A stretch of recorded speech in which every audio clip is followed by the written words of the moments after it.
What's the meaning of barfly?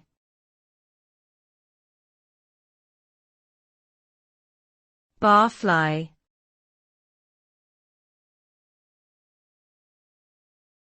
Barfly.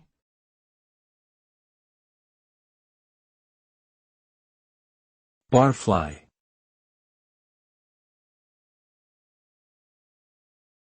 Barfly.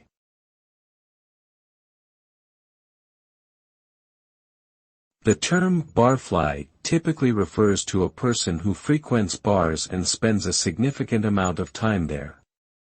Such individuals are often seen as people who have a dependency on alcohol or as social outcasts who have few other interests or hobbies.